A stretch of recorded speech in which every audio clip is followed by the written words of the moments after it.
Dear students, हम पढ़ रहे हैं कक्षा 10 हिंदी 13वां पाठ का नाम है मानवीय करुणा की दिव्य चमक।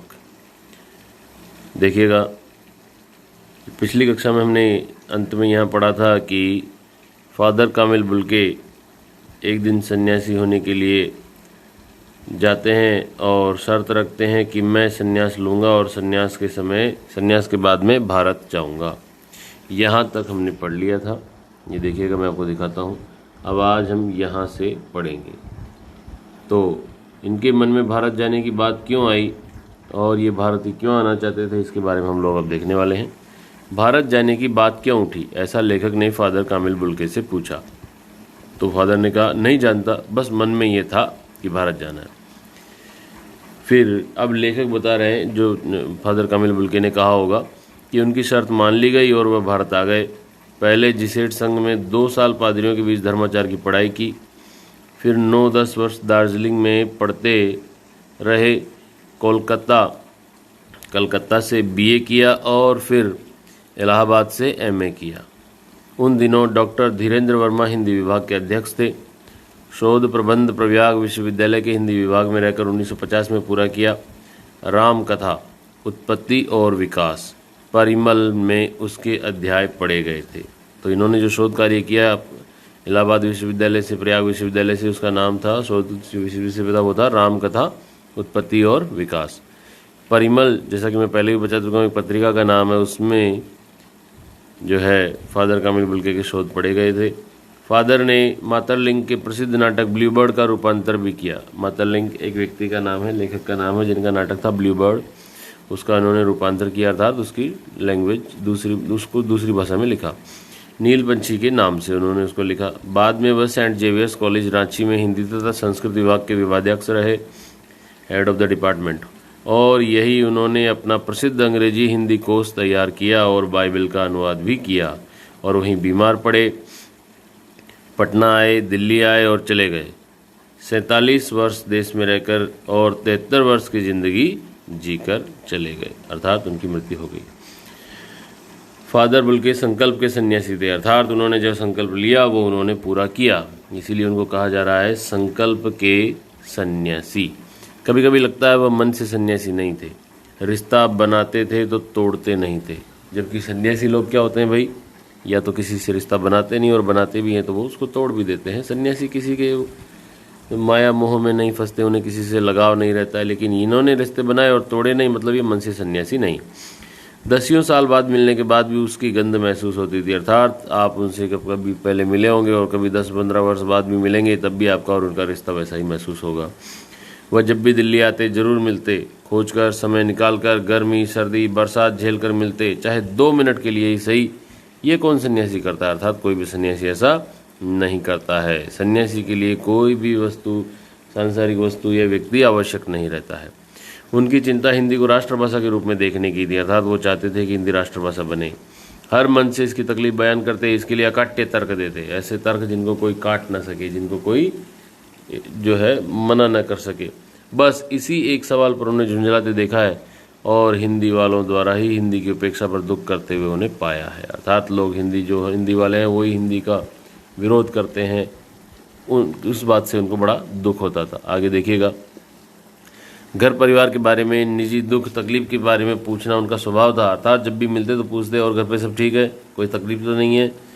और बड़े से बड़े दुख में उनके मुख से सांत्वना के जादू भरे 2 शब्द सुनना एक ऐसी रोशनी से भर देता था जो किसी गहरी तपस्या से जन्मती है। अर्थात जब कभी भी दुख तकलीफ हो तो वो आते और सांत्वना देते हैं, ढाढ़स बंधाते। तो उनके जो 2 शब्द थे उनको सुन करके ऐसी शांति प्राप्त होती थी जो तपस्या करने पर भी नहीं मिले। हर मौत दिखाती है जीवन को नई राह।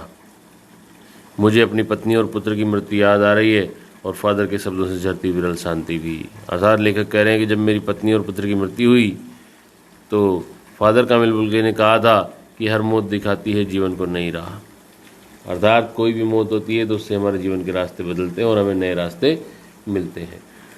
आगे देखिएगा, आज वह नहीं है, दिल्ली में बीमार रहे और पता नहीं चला। बाहें खोलकर इस बार उन्होंने गले नहीं लगाया। जब देखा तो वे बाहें दोनों हाथों की सूजी उंगलियों को उलझाए ताबूत में जिस्म पर पड़ी थी। ताबूत आप जानते ही हैं, आदमी मर जाता है तो फिर उसको उसमें ईसाई धर्म में ऐसा होता है, उसमें लिटा दिया जाता है और दोनों हाथ जो है उनको सीने पर रख दिया जाता है। जो शांति बरसती थी वह चेहरे पर स्थिर थी, अर्थात तो शांति अभी भी उनके चेहरे पर स्थिर थी। तरलता जम गई थी। वह 18 अगस्त 1982 की सुबह 10 बजे का समय था। दिल्ली में कश्मीरी गेट के निकलसन कब्रगाह में उनका ताबूत एक छोटी सी नीली गाड़ी में से उतारा गया। कुछ पादरी, रघुवंश जी का बेटा और उनके परिजन राजेश्वर सिंह उसे उतार रहे थे। फिर उसे उठाकर एक लंबी, सकरी, उदास पेड़ों की घनी छांव वाली सड़क से कब्रगाह के आखिरी छोर तक, अंतिम किनारे तक ले जाया गया, जहां धरती की गोद में सुलाने के लिए कब्र अवाक मतलब बिना बोले, मुंह खोले लेटी थी। तो कब्र वैसे कभी बोलती नहीं है, लेकिन यहाँ पर लेखक ने उसका मानवीकरण कर दिया है।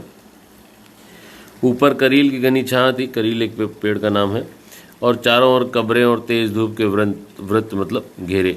जैनेन्द्र कुमार, विजेंद्र, स्नातक, अजीत कुमार, डॉक्टर निर्मला जैन और मसीही समुदाय के लोग, पादरीगण, उनके बीच में गैरिक वसन पहने इलाहाबाद के प्रसिद्ध विज्ञान शिक्षक डॉक्टर सत्यप्रकाश और डॉक्टर रघुवंश भी, जो अकेले उस संकरी सड़क की ठंडी उदासी में बहुत पहले से खामोश, दुखी, किन्हीं अपरिचित आठों से दबे हुए सिमट आए थे कब्र के चारों तरफ। ये सारे लोग वहाँ पर आए जब उनको कब्र में लिटाया गया। फादर की देह पहले कब्र के ऊपर लिटाई गई। मसीही विधि से, मसीही मतलब ईसाइयों की विधि, अंतिम संस्कार शुरू हुआ।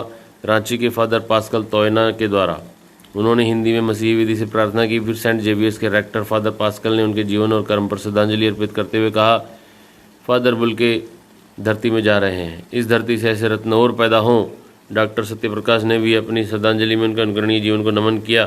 फिर देह कब्र में उतार दी गई, अर्थात कुछ लोगों ने उनके बारे में 2 शब्द कहे, फिर उनको कब्र में उतार दिया गया।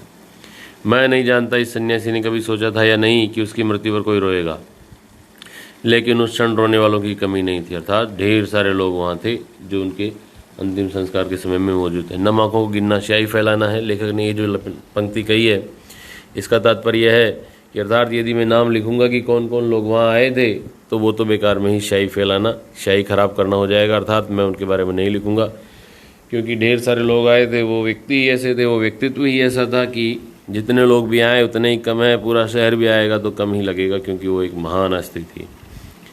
इस तरह हमारे बीच से वो चला गया जो हम में से सबसे अधिक छायादार, फल फूल, गंध से भरा और सबसे अलग, सबका होकर सबसे ऊंचाई पर मानवीय करुणा की दिव्य चमक में लहलाता खड़ा था।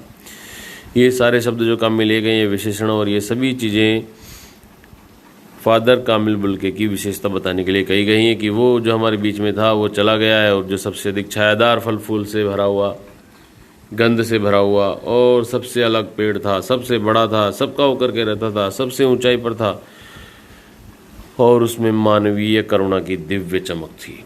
अर्थात मानव में जैसी दया भावना होनी चाहिए, वैसी ही दया की भावना उसके अंदर दिव्य ज्योति के रूप में चमकती रहती थी। अर्थात वो सभी पर दया करते थे।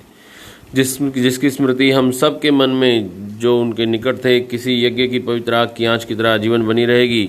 मैं उस पवित्र ज्योति की याद में श्रद्धानत हूँ। अर्थात जिस स्मृति मतलब यादें होता है, जिसकी स्मृति हम सबके मन में, जो उनके निकट थे, किसी यज्ञ की पवित्र आँच की तरह आजीवन रहेगी। अर्थात उनकी यादें हमारे जीवन में ठीक उसी प्रकार रहेंगी जैसे यज्ञ में हवन सामग्री डालते समय उसके चारों तरफ बैठे लोगों को वहाँ आँच महसूस होती है।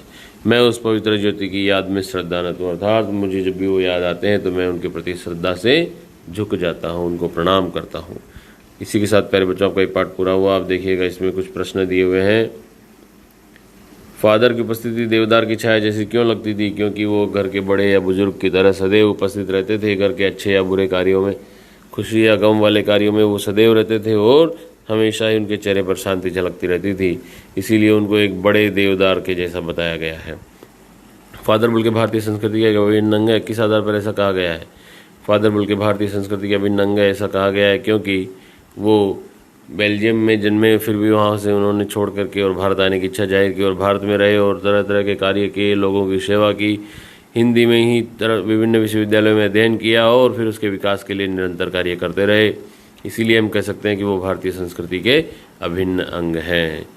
तीसरा प्रश्न देखिएगा, पाठ में आए उन प्रसंगों का उल्लेख कीजिए जिनसे फादर बुल्के का हिंदी प्रेम प्रकट होता है। तो हम बता सकते हैं कि उन्होंने हिंदी में एमए किया, इसके अलावा उन्होंने जो अपना शोध कार्य किया वो प्रयाग विश्वविद्यालय से किया और रामकथा के संदर्भ में उन्होंने अपना शोध कार्य किया जो बाद में परिमल में प्रकाशित हुआ। इसके अलावा जब भी किसी मंच पर जाते थे वो सदैव ही ये चिंता व्यक्त करते थे कि हिंदी को राष्ट्रभाषा का दर्जा मिलना चाहिए, और साथ ही साथ में वो इस बात का दुख भी व्यक्त करते थे कि जो भारत में रहने वाले लोग हैं जिनकी खुद की भाषा हिंदी है वो भी हिंदी की उपेक्षा करते हैं, वो हिंदी को बढ़ावा नहीं देना चाहते हैं। तो इस प्रकार से इस तरह की बातें जब वो कहते थे तो उससे स्पष्ट होता है कि वो हिंदी से बड़ा प्रेम करते थे। चौथा प्रश्न देखिएगा, इस पाठ के आधार पर फादर कमिल बुल्के की जो छवि उभरती है उसे अपने शब्दों में लिखिएगा। ये प्रश्न मैं आप लोगों के ऊपर छोड़ता हूँ, आप देखते हैं कैसा लिख के बताते हो। पांचवा प्रश्न, लेखक ने फादर बुल्के को मानवीय करुणा की दिव्य चमक क्यों कहा है? क्योंकि उनके अंदर सदैव ही मानवीय गुण जो होता है दया या करुणा का, वो उनके अंदर सदैव चमकता रहता था। उनके चेहरे पर सदैव शांति छाई रहती थी। वो प्रत्येक मिलने वाले व्यक्ति के प्रति दया और करुणा का भाव रखते थे। उनके सुख और दुख में वो सदैव सम्मिलित रहते थे। जैसा कि लेखक ने कहा है कि वो जब कभी भी दिल्ली आते तो मेरे से जरूर मिलते थे, चाहे 2 मिनट के लिए ही मिलें। तो इस प्रकार से उनका जो दूसरे लोगों के प्रति, मानव के प्रति प्रेम था, करुणा थी, दया का भाव था, उसी से लेखक ने उनको मानवीय करुणा की दिव्य चमक कहा है। छठा प्रश्न, फादर बुल्के ने सन्यासी की परंपरागत छवि से अलग एक नई छवि प्रस्तुत की है, कैसे? सन्यासी जो होता है उसको किसी से लगाव नहीं होता है, मोह नहीं होता है, उनको किसी व्यक्ति से या वस्तु से, स्थान से कोई लगाव नहीं रहता है। लेकिन यहाँ पर आप देखेंगे फादर बुल्के जो है वो सन्यासी के जैसे हैं, लेकिन सन्यासियों से थोड़ा सा अलग है, परंपरागत छवि नहीं है उनकी। एक तो अंतर जो आया है वो ये है कि साधु जो है, परंपरागत सन्यासी जो होता है वो गैरवे वस्त्र आदि पहनता है, ये उस प्रकार के वस्त्र नहीं पहनते थे। परंपरागत साधु सन्यासियों को किसी भी वस्तु से मोह माया आदि लगाव नहीं रहता है, उनके परिजनों से या दोस्तों से, मित्रों से, किसी से भी नहीं रहता। लेकिन इनको ऐसा नहीं था। इन्होंने भारत में रहते हुए जिन जिन लोगों से मुलाकात की, बाद में उनसे इनका स्नेहपूर्ण व्यवहार हो गया और ये जब भी उनसे मिलते तो बहुत ही अच्छे से मिलते थे। इस प्रकार से इनकी अलग छवि है। सातवां प्रश्न देखिएगा, आशय स्पष्ट कीजिए।